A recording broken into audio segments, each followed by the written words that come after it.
Today in The Ripple Effect, we're talking about Superman, or better yet, how people turned a movie that isn't even out yet into another front in America's never-ending culture war. I wasn't even looking for it. I was just scrolling Facebook, trying to take a break from everything I had to do that day. Swipe, swipe, swipe. Then, boom, the trailer for the new Superman movie popped up. Now I've seen a couple versions of it floating around. One had him flying, another showed some giant creature, and one had a dog. But this one looked sharp. Clean visuals, interesting tone, and something about it just felt like it might be worth watching, maybe even seeing in theaters. Then I saw a Vanity Fair piece talking about early buzz. They said the reviews were in, said it was true to the comic book feel, whatever that means. I didn't dig too deep. I just kept scrolling. And then I saw the comments. That's where everything went sideways. Somebody posted about the director being woke. One guy claimed Henry Cavill was the real Superman and anything else was a liberal agenda. Mind you, the movie isn't even out yet. Nobody's seen it. There's no real public review to argue over, no score to point to, no performance to praise or criticize. But somehow, it's already trash. Not because of the acting, not because of the writing, not because of the direction, because someone decided it didn't fit their team. And that right there, that's the heart of this conversation. We don't watch movies anymore to enjoy them. We watch to see if they pass our personal politics test, left or right, safe or unsafe, with us or against us. We used to ask, what's it about? Now we ask, who made it and what side are they on? And that mindset, that's poison. That's how we ruin art, ruin conversation, ruin trust. And it's not just about Superman. This is everything now. Football, vaccines, Bud Light, education, TikTok, immigration, rap lyrics, your favorite fast food chain, your local school board, even your neighbor's lawn sign. Everything is either a signal that you're one of them or one of us.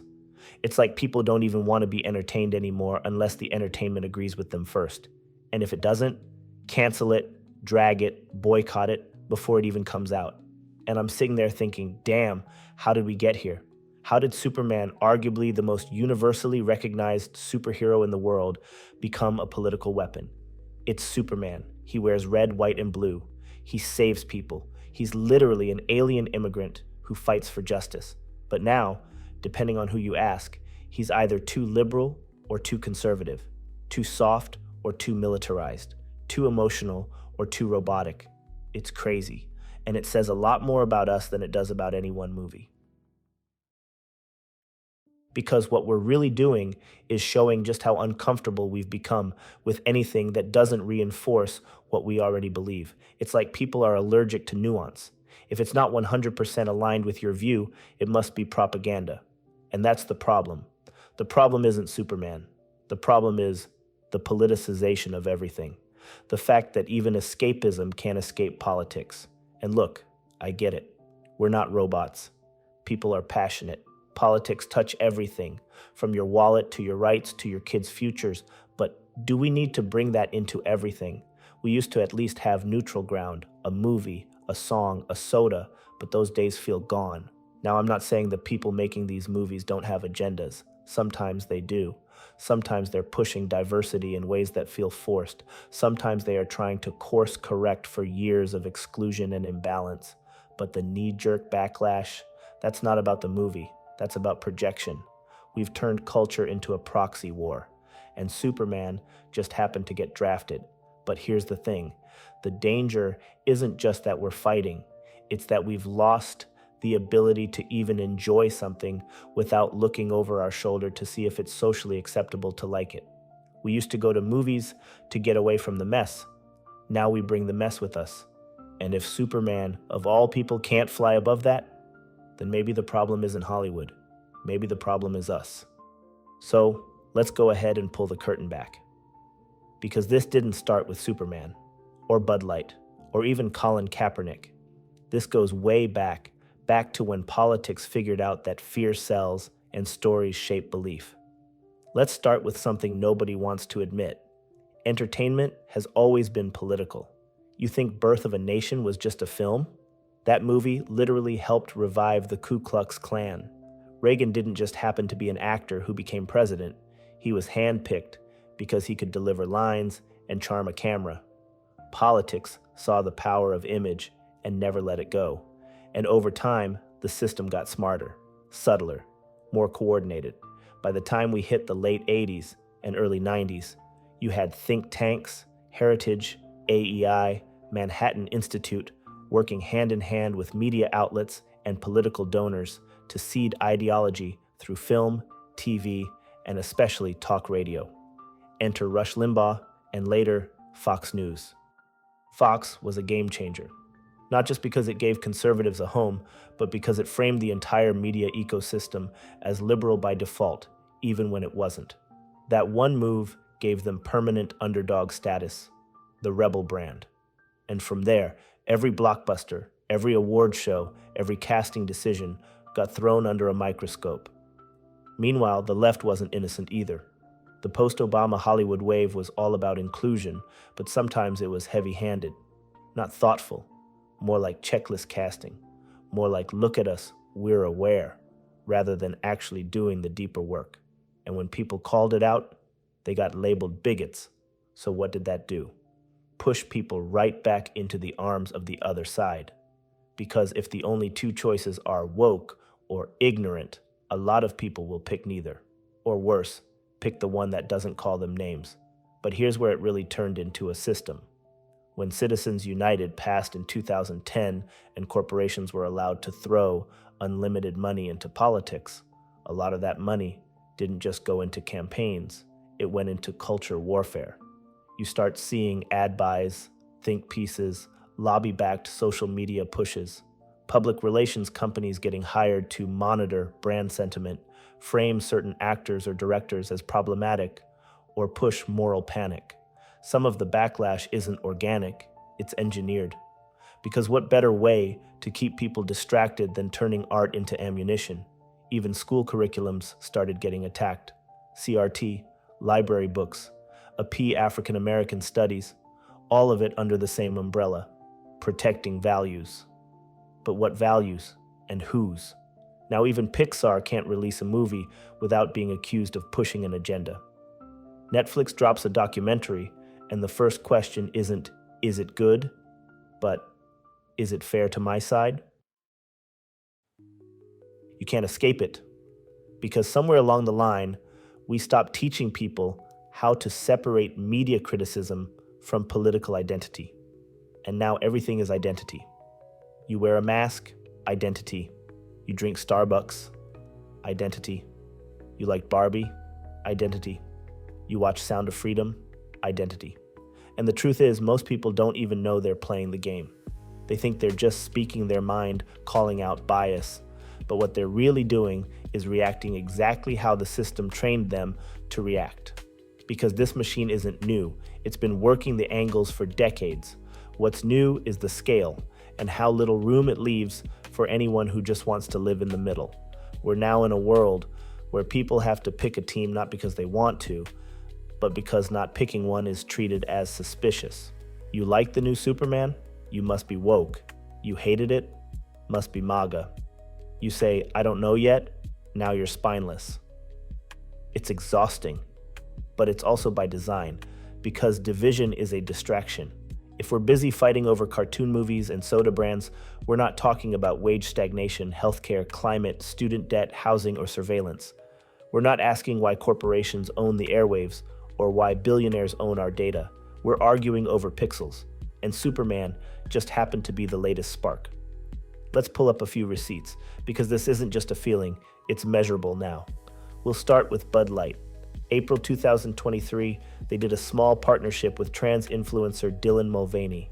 It wasn't a full-blown campaign, just one custom can. One. And yet, that moment triggered a full-scale boycott. The kind of boycott that took Anheuser-Busch from being a neutral American beer to a woke brand in MAGA eyes. The numbers? $27 billion in lost market value over the next 2 months. Sales dropped by over 24% nationally. A Harvard Caps Harris poll showed over 50% of conservative respondents said they'd never buy Bud Light again. It didn't matter that the campaign wasn't political. It became political because somebody said it was. Now flip it. Let's talk about Barbie, the most pink, lighthearted movie ever. On paper, fun, nostalgic, Mattel IP. But once people saw the feminist undertones, the commentary on patriarchy, the hot takes came fast. The Daily Wire ran an op-ed calling it man-hating propaganda. Ben Shapiro made a whole video ranting against it. Fox News said it was indoctrinating girls into a liberal worldview. And what happened? It became the highest-grossing movie of 2023, $1.4 billion globally. Audience breakdown, 65% female, but the biggest growth, women over 35, moms, professionals, people tired of being called hysterical for having opinions. So was it too liberal, or did it actually speak to a market no one thought mattered? Then there's Sound of Freedom. Now this one's tricky. The film is about child trafficking. On paper, important subject. But the rollout?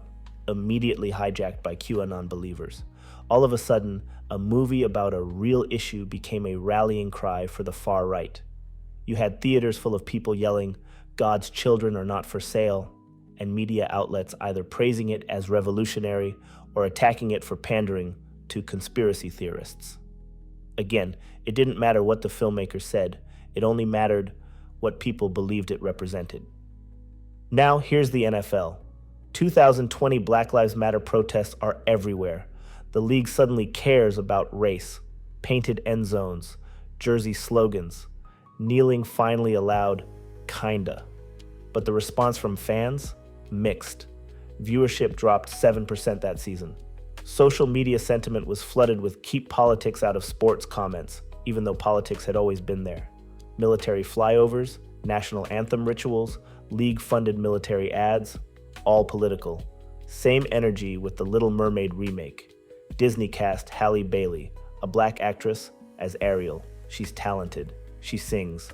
But suddenly, it was a problem. Ariel isn't black. They're changing history. Wokeness ruined another classic. A fictional character, a mermaid, caused global backlash. Not My Ariel trended in over 13 countries. Meanwhile, the actual data, the film grossed nearly $570 million worldwide. Highest streaming debut on Disney Plus for any film in 2023. And yes, Black and Latino households were the highest engaged demographics. So what are we really mad about? Because this isn't about accuracy or staying true to source material. This is about control. Narrative control, comfort control, identity control. We could go all day. Target lost $10 billion in valuation over LGBTQ plus pride displays. Netflix had backlash from both sides over Dave Chappelle's specials. Harry Potter got pulled into gender debates over J.K. Rowling's tweets. Taylor Swift got political and lost Republican fans, then gained millions more. It's all the same pattern. If it leans even 1% outside someone's worldview, cancel it. If it pushes back, they're forcing their agenda. If it stays neutral, they're afraid to take a stand. But here's what the numbers prove.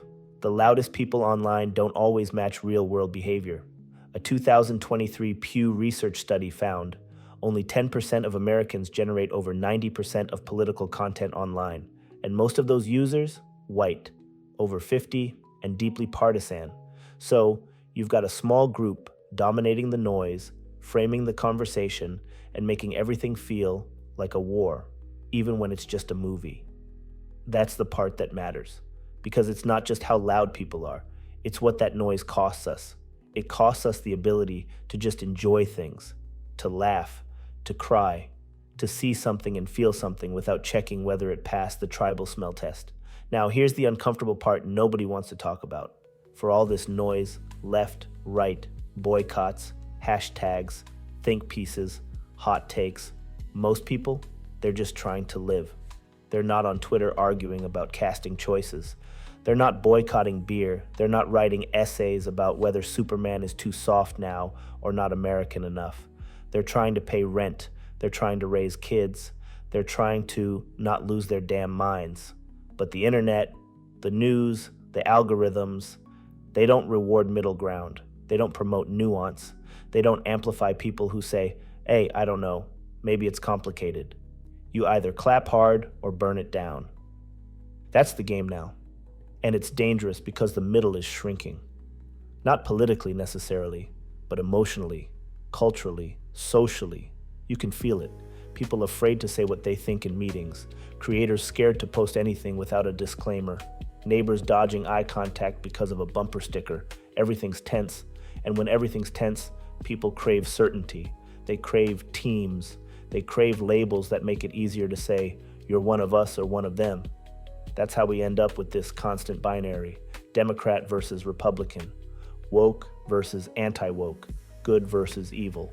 And in that system, there's no room for both. There's no space for maybe. But let's play a what if for a second. What if we stopped asking what side Superman was on and started asking what side we're on? Like, really asked, are we defending free thought or punishing it when it makes us uncomfortable?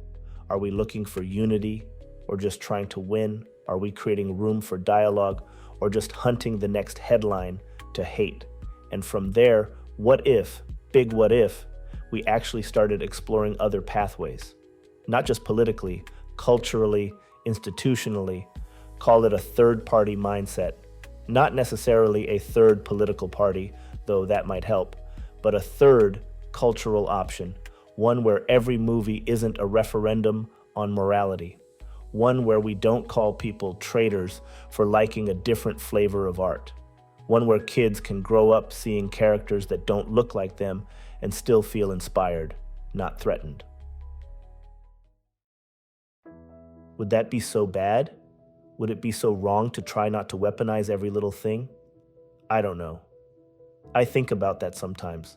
Think about how tired people are, how exhausted we all are from trying to decode every post, every joke, every trailer, every casting announcement like it's a CIA memo. There has to be another way. Maybe not a utopia, maybe not even unity, but something better than this high-stakes purity test that's slowly choking the joy out of being human. Because that's what this really is. It's not about Superman. It's not about the flag. It's not even about politics. It's about identity, about people being told over and over again that they can't like what they like, or say what they feel, or show who they are unless it checks someone else's box. And that's not democracy. That's just emotional fascism wrapped in tribal loyalty. So, yeah, maybe it's time for a third lane. A way to engage without being consumed. A way to care without collapsing. A way to build something that doesn't require total allegiance to one side or the other. And if that sounds soft to you, maybe you've forgotten what real strength looks like.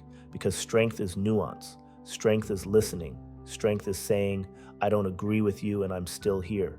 If we ever get that back, we might just be able to watch a movie again without fear, without shame, without a war. Here's the truth. It was never about Superman. Not really. It's about how we've let politics creep into every inch of our lives. How we've allowed tribalism to replace trust, outrage to replace curiosity, and sides to replace stories. We don't ask, what's true anymore? We ask whose side said it. We don't ask, is it good? We ask, is it safe to like? That's the sickness, and we keep feeding it. A superhero movie, one not even out yet, becomes another battleground for who's ruining America. A director gets dragged not because of what they made, but because of who someone thinks they are. And people pile on, not even knowing what they're mad at, just knowing they're supposed to be mad. That isn't media. That isn't accountability. That's performance. We're performing rage for clicks. We're performing outrage for loyalty. And underneath it all, we're scared to admit how lost we are without the map of us versus them. But the truth, the real truth, most people aren't thinking about Superman like that. They're thinking about their mortgage, their kid's school, the job they hate but can't leave, the world getting hotter, the rent getting higher, the loneliness getting heavier. This culture war, it's noise on top of noise. And every time we make something like a movie into a litmus test, we're just proving how little trust we have left for each other, for institutions, for ourselves. But there's a choice here. We don't have to play this game. We can choose to ask better questions. We can choose to engage, not attack. We can choose to pause, before dragging, before labeling, before assuming. Because maybe, just maybe, there's more power in building than breaking. Maybe there's more courage in saying, I don't know yet, than pretending you've got the full picture from a comment thread. And maybe the real heroes aren't wearing capes or boots or badges. Maybe they're just people trying, quietly, honestly, to make space for something better. That's the ripple I care about, not the noise, not the fire, but the truth underneath it. The human story we keep forgetting in the middle of all these performances. This isn't about politics. It's about permission to like what you like, to think what you think, to be more than a vote, a tribe, a side. Because at the end of the day, we all want the same damn thing. To feel safe, to feel seen, to feel free. So if that's the goal, if that's still the dream, then let's stop turning everything into a war and start turning some things back into joy. Even if it's just a movie, even if it's just Superman.